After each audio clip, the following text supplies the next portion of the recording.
ప్రముఖ రచయిత శ్రీ సింహప్రసాద్ గారు రచించిన అపురూప గ్రంథం తిరుమల తిరుపతి దేవస్థానం వారి ఆర్థిక సహాయంతో ప్రచురించబడిన అపూర్వ గ్రంథం హిందూ వివాహ మరియు జీవన విధానాల జీవిత విశిష్టతల సర్వస్వం వివాహవేదం.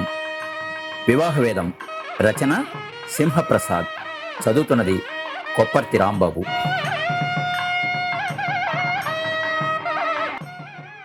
మహాభినిష్క్రమణ.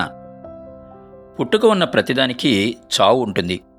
ధనవంతులైనా పేదవారైనా, మంచివారైనా చెడ్డవారైనా, మహాత్ములైనా కిరాతకులైనా సెలవంటూ ఈ లోకాన్ని వదిలి వెళ్ళవలసిందే. యక్షుడు మానవుడు దేనికి ఎక్కువ భయపడతాడు, దేని గురించి ఎక్కువ దిగులు పడతాడు అని ప్రశ్నించగా ధర్మరాజు ఇచ్చిన సమాధానం మృత్యువు గురించి భయపడతాడు, వార్ధక్యం గురించి దిగులు పడతాడు.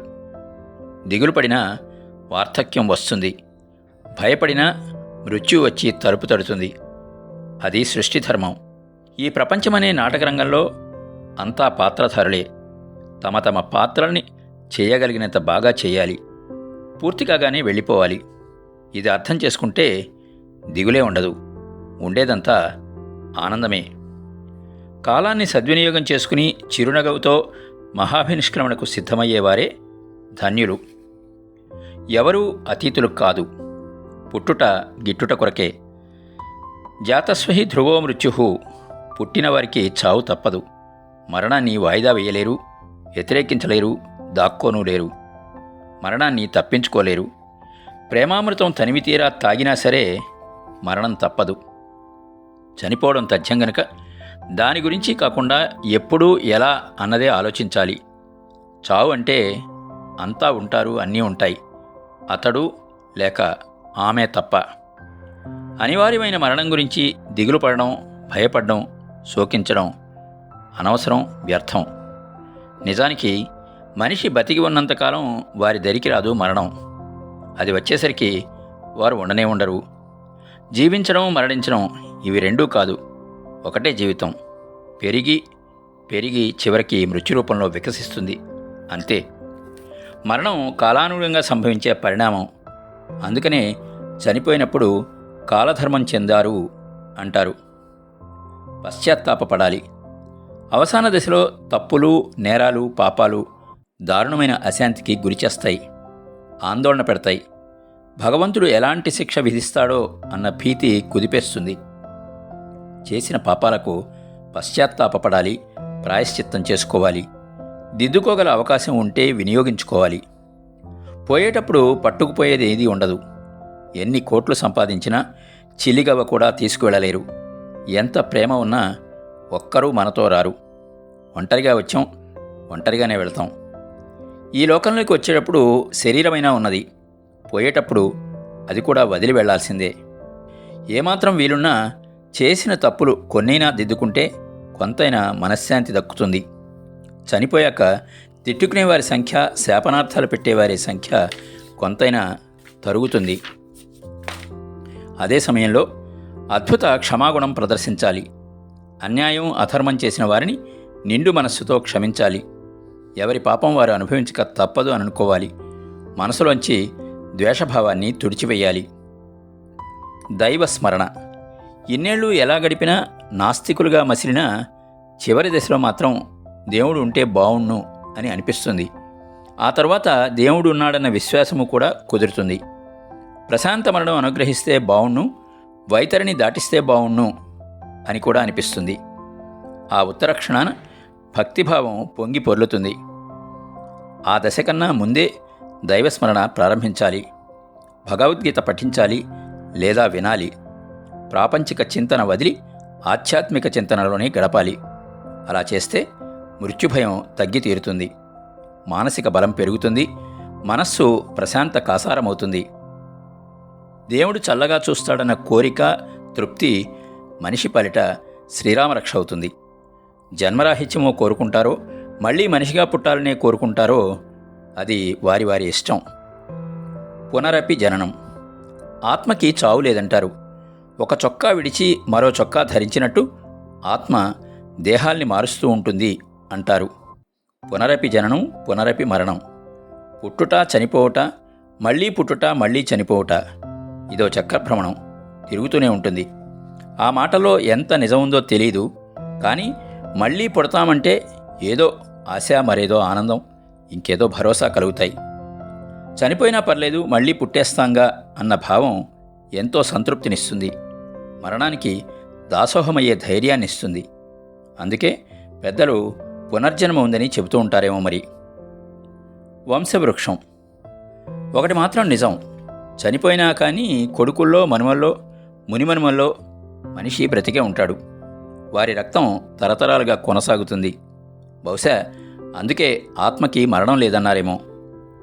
వారిచ్చే ఆస్తిపాస్తులు వారసత్వంగా తర్వాత తరాలకు సంక్రమిస్తుందో లేదో కానీ వారి జీన్స్ మాత్రం సంక్రమిస్తాయి. మనిషి ఉనికి ఎప్పటికీ అతడి వంశవృక్షంలో భద్రం. ఆ రకంగా మనిషి ఎప్పటికీ చిరంజీవే. ధన్యజీవి మానవుడు. మనిషిగా పుట్టడం ఒక గొప్ప వరం. మానవ జన్మ సర్వోత్కృష్టమైంది. అలాంటి జన్మ లభించింది. తల్లి, తండ్రి, భార్య లేక భర్త, తోబుట్టువులు, సంతానం, స్నేహితులు, హితులు, బంధువులు, అభిమానులు, ఎందరిదో ప్రేమ పొందుతాడు మనిషి. అమృతం కన్నా మిన్నైన ప్రేమలో మునిగి తేలాడు. అలాంటి ప్రేమనే పంచాడు. మనిషిగానే కాక కూతురు లేక కొడుకు, భార్య లేక భర్త, తల్లి లేక తండ్రి, మామ లేక తాత తదితర పాత్రల్ని చక్కగా పోషించాడు. కుటుంబ బరువు బాధ్యతలు మోశాడు, కర్తవ్యాన్ని నిర్వహించాడు. ఫలానా వారి కొడుకులం, కూతుళ్ళం, మనవలం అని అతడి, ఆమె పేరు చెప్పుకుని గర్వించేవారుంటారు, వారసులుంటారు. ఇంతకంటే ఎవరికైనా కోరుకోవాల్సింది ఏమీ ఉండదు. అంచేత ఈ భూమి మీద అదృష్టవంతుడు ముమ్మాటికి మనిషే. కర్మణ్యే వాధికారస్తే అన్నారు గీతలో. కర్మ మీదే మనిషికి అధికారం ఉంది, ఫలం మీద లేదు. అయినా కర్మ నిర్వర్తిస్తూ ఉండాల్సిందే. మానసికంగా సిద్ధం కండి. ఈ ప్రపంచంలో అత్యంత ఆశ్చర్యకరమైన విషయం ఏమిటి అనే ప్రశ్నకి ధర్మరాజు మహాభారతంలో ఇచ్చిన సమాధానం, ప్రతిరోజు ప్రతిక్షణము తన కళ్ళ ముందే ఇంతమంది మనుషులు మరణిస్తూ ఉండడం చూస్తూ కూడా తనకి మాత్రం ఎప్పటికీ మరణం రాదని మనిషి భ్రమపడుతూ ఉండడం అన్నింటికన్నా ఆశ్చర్యకరమైనది. మనిషి ఎప్పుడూ చావుకు సిద్ధపడి ఉండాలి. ఎందుకంటే మనిషి పుట్టినప్పుడే అతని చావు కూడా పుడుతుంది. అతను నిద్రిస్తున్నా, మెలకుగా ఉన్నా అతన్ని వెన్నంటే ఉంటుంది మృత్యువు. పండిన ఆకు రాలిపోవడం ప్రకృతి సూత్రం. మొత్తం దేహం శిథిలమై పనికి రాకుండా పోయినప్పుడు ఆ దేహాన్ని విడిచిపెట్టక తప్పదు. అది ప్రకృతి ధర్మం. అంతిమ ఏర్పాట్లు కూడా చేసుకోవచ్చు. ఎవరికి భారం కాకూడదు అనుకోవడం తప్పు కాదు. అంత్యక్రియల కోసం కొంత డబ్బు అట్టే పెట్టాలి. ఎవరికి ఎలాంటి ఇబ్బంది, సమస్య కలగకుండా జాగ్రత్త తీసుకోవాలి. మంచివాడిని మరణమందు చూడమన్నారు. ఎవరు ఎలాంటివారో మరణం చెబుతుంది అని అర్థం. మంచిగా బ్రతికే ఉండుంటారు కనుక సునాయాస మరణమే లభిస్తుంది అని ధైర్యంగా ఉండొచ్చు. మనిషి చనిపోయిన తర్వాత అతని శరీరానికి, అంటే భౌతిక దేహానికి చేసే అంతిమ సంస్కారం అంత్యేష్టి. దాని తర్వాత శరీరానికి చేసే మరో సంస్కారం ఏదీ లేదు. అందుకోసం పుత్రుడు లేక మనుమడు దగ్గర ఉండేలాగా లేక సమయానికి వచ్చేలాగా ఏర్పాట్లు చేసుకోవాలి. శోకం, బాధ, మరణం లేని ఇల్లు ఉండదు అన్న బుద్ధుడి మాటలు ఒక్కసారి గుర్తు చేసుకోవాలి. అయిన వాళ్ళకి గుర్తు చేయాలి. మరణించిన వారి గురించి శోకించక్కర్లేదు. సృష్టి ధర్మాన్ని అనుసరించి కాలధర్మం ఉంటుంది. మరో సంగతి, మరణాంతాని వైరాణి అన్నారు. మరణ సమయంలో మానవుడు తన పాత పగలను, విద్వేషాలను విసర్జించి మంచి మనస్సుతో ఈ లోకాన్ని వదిలి వెళతాడు, వెళ్ళాలి కూడా. అవయవదానం.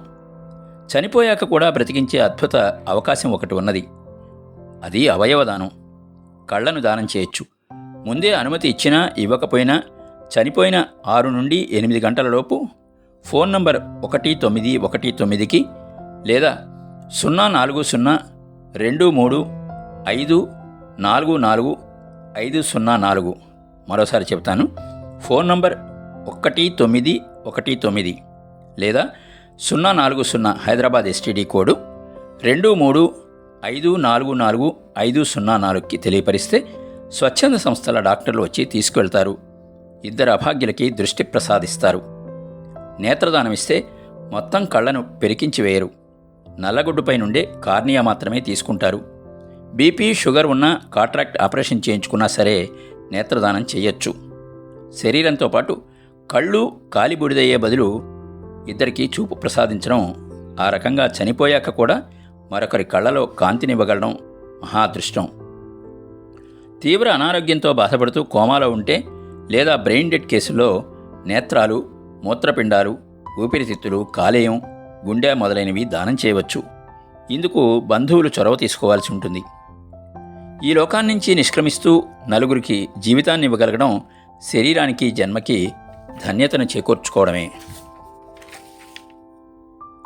మహాభినిష్క్రమణ. ఇక 7 రోజులే బతుకుతావు అన్నప్పుడు పరీక్షిత్తు బెంగతో ఏడుస్తూ కూర్చోలేదు. కంసుడిలాగా ప్రాణభయంతో ఏడిపిస్తూనూ కూర్చోలేదు.